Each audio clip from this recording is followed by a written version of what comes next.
Pittsburgh Steelers are a 2.5 point favorite in Week 18 against the Browns. They're 8-8. Can they make the playoffs? Can Coach Mike Tomlin avoid his first sub-500 season? Something I'll address here on today's episode of the Bleav in Steelers show. Before we get rolling, though, today's episode brought to you by betonline.ag. They'll take care of your gambling needs all football season long. You head over to the website betonline.ag today. A lot to wager on.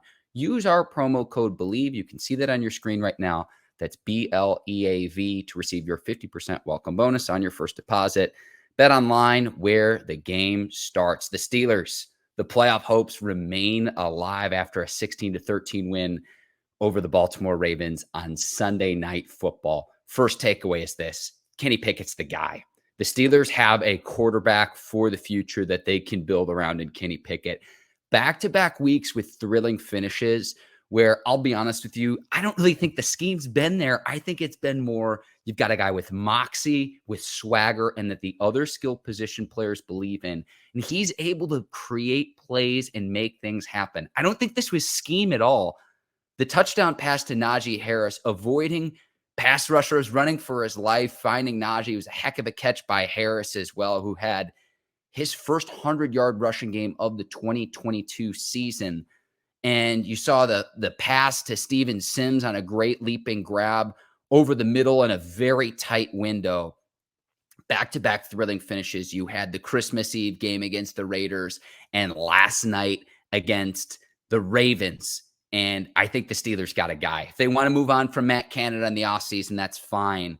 Whoever you want to bring in is going to want to work with Kenny Pickett, because I don't think he has a lot surrounding him right now, particularly up front, the pass protection. But man, when it counts, this is now back-to-back weeks for a rookie quarterback to find a way to get it done and keep this team's playoff positioning alive has been impressive. Now, let me go to, we'll get into the playoff picture here in just a second, but I want to talk a little bit more about last night's game. Najee Harris, first 100-yard game of the season. The Steelers ran through the Ravens' number 3 ranked rush defense last night. Number 3. The Steelers had 198 yards on the ground, 111 for Najee Harris. Jaylen Warren as well, 76 yards on the ground. And this was an issue when they played the Ravens at the line of scrimmage, controlling the line of scrimmage when these two teams played earlier this season in Pittsburgh, and the Steelers made adjustments and they were able to get it done. Kenny Pickett as well, scoring a touchdown against a Ravens defense that hadn't allowed a touchdown at home in the last 15 quarters. And he goes down 80 yards, 2 drives. He gets a field goal on one, punt on the ensuing drive, and then that last drive finding Najee Harris and making a play. Something you see in the backyard, but he keeps his eyes down the field. It was downright impressive. So those were the things that really stood out to me. Defensively, I thought TJ Watt's pass rush was relentless off the edge, and that created opportunities on the back end. Minkah magic, yet again, Minkah Fitzpatrick getting the game-winning interception. Okay, so playoff picture. The Steelers' path to make the postseason. Steelers need to beat the Browns in Week 18. Game's going to be at home at Acrisure Stadium. Steelers are a 2.5-point favorite heading in to next Sunday. That's when the game will be. We don't know quite when yet. Recording this on Monday morning. We'll learn later tonight when the Steelers will play on Sunday, but we know they'll play the Browns on Sunday. We just don't know when yet. So Steelers need to beat the Browns. The Bills need to beat the Patriots, and then the Jets would need to beat the Dolphins. Dolphins are clinging for their playoff hopes because they need the Patriots also to lose in Week 18. Meanwhile, the Jets are eliminated. So that's going to be a tough game for the Steelers to get in. And then the Bills beating the Patriots, I wanted to go to the line here because the Bills could still be competing for the number 1 seed in the AFC. We'll see how all that unfolds. Bills open as an 8-point favorite against the Patriots. So you'd think the Bills would be able to get it done against their AFC East opponent. The question then leads to, can the Jets beat the Dolphins? The Jets aren't really playing for anything, whereas the Dolphins absolutely must win to keep their playoff hopes alive. Dolphins are a 4-point favorite in that one. Steelers had longer shot odds a year ago when the Jaguars had to upset the Colts in the final week of the regular season, and the Steelers beat the Ravens in the final week of the 2021 regular season. Now, I think that the Steelers can get it done. I think the Bills should be able to take care of business. That Jets-Dolphins game, Maybe there's more pressure on the Dolphins, and the Dolphins aren't playing very good football right now. But 538 right now, a data and statistical website gives the Steelers a 15% chance for the Steelers to make the postseason. I think the Steelers will get it done against the Browns in Week 18. I just don't think that they're going to need to get the help that they need from those other two games. I think the Steelers probably cut themselves. They dug themselves too deep of deficit earlier on in the season. So I think Mike Tomlin gets to yet another season where this team has a better than 500 record, but we'll see if the Steelers make it into the postseason, because right now they're on the outside looking in. So that's kind of how I see all that shaking out. Remember, though, too, last night's game, Lamar Jackson didn't play. So they're going up against Tyler Huntley, and the Steelers only win by 3. Able to get it done, but Lamar Jackson didn't play last night. If he plays, maybe some of the red zone struggles that the Ravens have had aren't evident when you have a dynamic playmaker like Lamar Jackson on the field. Thought that penalty on Cam Hayward, we got pulled onto the pile and he hit the ref, was complete bogus, and it led to the touchdown for the Ravens. It would have been a shame if that would have cost the Steelers the game. And it very nearly did. Chris Collinsworth even brought that up during the broadcast. I didn't think the offensive line gave Pickett nearly enough time. He was running around for his life because the receivers weren't getting separation either. I know that this is a good Ravens defense. It's a Ravens team that's going to be in the playoffs. We'll see if Lamar Jackson can come to the rescue for this team, a team that has managed to squeak by in the Ravens week after week after week after week. But this offense drives me nuts. Like on that last drive with Pickett, why take up 35 seconds to run a quarterback sneak when you're on your own 29-yard line and you need to move the football? And maybe you could say, well, we don't want to give the Ravens more time. It's a do-or-die drive for the Steelers. Why not control the clock, and then you can run the clock when you move the ball down the field as you're trying to score a touchdown? That was very frustrating to me when time was of the essence. Another thing with this Matt Canada offense, I do not understand. I know a bit about X's and O's, but I would not say that I'm an expert. Gunnar Olszewski going in motion. Wake me up when the Steelers actually give the ball to him. I know he had one rush for 6 yards, and I know that motion with NFL offenses tips the hand of what an opposing defense is running, what kind of coverage they're in. But the moment I see Olszewski go in motion, I know the Steelers aren't going to give him the ball. The one time they did, he got 6 yards. Okay, that's one play. I know he's not a threat to catch the ball, and I know he's not a threat for me to guard as an opposing defender. I just don't understand where it's like, if you're going to put him in motion and then give him the ball, or whoever you're putting in motion. I know they did it late in the game with Steven Sims as well for like a 4-yard gain, something I do not understand with this Matt Canada offense. Again, if this is in terms of the running game, though, that was very effective last night. 198 yards rushing. But in terms of the passing game, Kenny Pickett, 15 to 27, 168 yards. I don't understand that jet sweep motion. Maybe someone can explain that to me. I'll talk about that with Ike when he gets back the next time we talk this next week. Najee Harris has been better since the bye week. It's not just what you're seeing with your eyes, folks. The stats back it up too. He had 8 games before the bye. He had 8 games after the bye. Let me run you through these stats really quickly, because he's been better. It's not just what your eyes are telling you. Before the bye week, averaging 3.34 yards per carry. 3.3 yards per carry before the bye in the 8 games, 3 touchdowns. After the bye week, 4.21 yards per carry, 6 touchdowns. It's been a night and day difference. He's going north and south. He's been a lot better. Jaylen Warren's been very good in spelling him. Jaylen Warren has carved out a role for himself in this offense as an undrafted rookie. Jaylen Warren, one of the bright spots of this team in the 2022 season.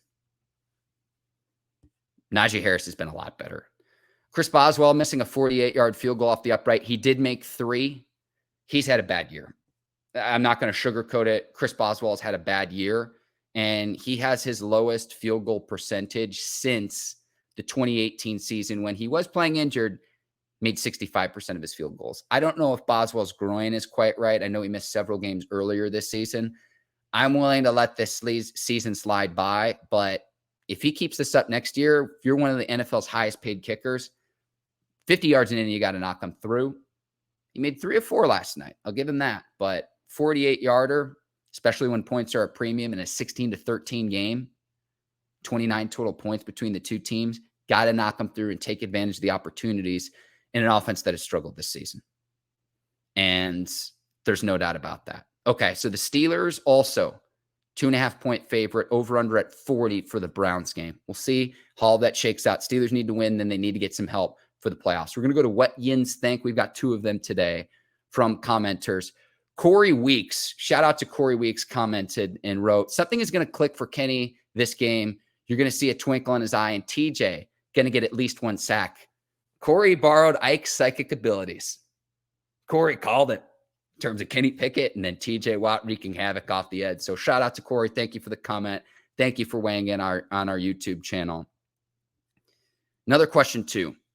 Steelers should hire, and this comes from M. Jackson. Steelers should hire Cliff Kingsbury to be OC if Arizona gives him the boot.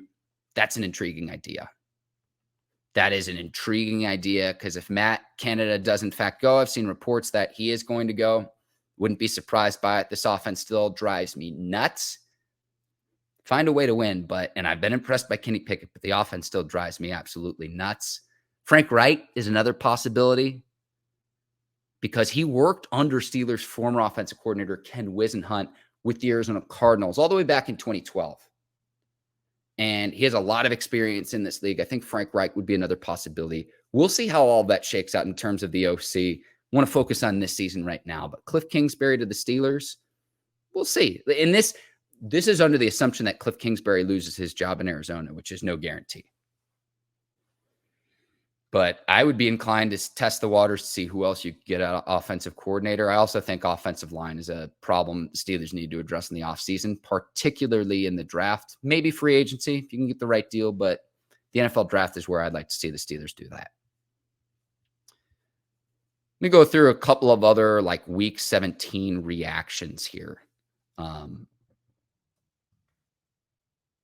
this banner up here. Tom Brady and the Bucs back in the playoffs.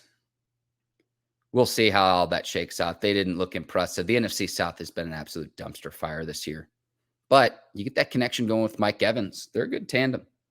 Finally had that dynamic playmaker that can stretch a defense. We finally saw it on Sunday. And the Panthers are going to be kicking themselves for that DJ Moore helmet celebration earlier this year against the Atlanta Falcons. If that keeps the Panthers out of the playoffs this year, man. A.J. Brown, the Eagles receiver, he's a true alpha. He's a true number 1 receiver. I don't think he gets nearly enough due. No, the Eagles did not win. Gardner Minshew filling in for Jalen Hurts, but A.J. Brown had that long touchdown pass. That dude is a beast. We saw him take care of business against our Steelers earlier this year. Jets eliminated, stumbled down the stretch. What they're going to do at quarterback is very intriguing because doesn't look like Zach Wilson's the guy. Mike White filling in for Zach Wilson. If you're a Jets fan, though, on the outset of the season, if you say we're on the cusp of the playoffs, you probably would have taken that earlier in the season. But the Jets have sputtered on the back half of this season. No doubt about that. Then which NFC team gets in? Is it going to be the Seahawks? Is it going to be the Packers? Is it going to be the Lions? I think it's going to be the Packers. Packers control their own destiny. And it might be as simple as this. Aaron Rodgers, Geno Smith, Jared Goff. Who you got? I'm going to take Aaron Rodgers. The Packers in week 18 against the Lions, 4.5-point favorite at home at Lambeau. You're going to bet against Aaron Rodgers at Lambeau. Regular season Aaron Rodgers too, mind you. We're not talking playoffs, but regular season, I'm going to go with history has told me. I know the Lions have been impressive this season. I'm going to go with the Packers. Just kind of my observations. We'll see how all this shakes out in terms of the Steelers. Again, playoff picture for the Steelers. Got to beat the Browns. Bills have to beat the Patriots. Again, the Bills are fighting for the 1 seed. I like that to happen in the AFC. But then the Jets beating the Dolphins when the Jets really don't have anything to play for. The Jets really don't have anything to play for because they are eliminated from the playoffs. So who's even going to be out there for the Jets? And then maybe the pressure is on the Dolphins because they need to win, and then the Patriots need to lose as well. We'll see. Again, I'm of the notion right now, I'm going to go with what the stats are telling me. This might not be popular among the fans of Bleav in Steelers. I think the Steelers will win against the Browns in week 18. But then the question leads to, can they get help? And outcomes in 2 different games to go in your favor if you're a Steelers fan. But to be even at this position in week 18 of the season is something I did not expect with this Steelers team that started the season 2-6. This has been another edition of Bleav in Steelers. Ike Taylor and I will be back later this week to discuss this game, to break down the week 18 matchup against the Browns. Really, really exciting stuff, an exciting time of the year. It all unfolds in the final week of the season, and Mike Tomlin in his 16th season could avoid a sub-500 record. I didn't think there was any chance of that earlier this year. And to even be in this position is very incredible. And it might be his finest coaching performance since that 2019 season when you were playing Duck Hodges, a 4th-string quarterback who was also undrafted. Because remember, the Steelers traded Josh Dobbs, Roethlisberger got hurt, and at what point they benched Mason Rudolph. And the Steelers finished 8-8 that season. They're 8-8 heading into the final week of this season. 17-game regular season, and it all comes down to this. My name's Mark Bergin. Thanks so much for watching the Bleav in Steelers show. Hope all of you have great Mondays and start to your 2023. Happy New Year. Again, Ike and I will be back later this week breaking everything down. Thanks so much for taking the time to watch. I'll see you next time. Take care. So long, everybody.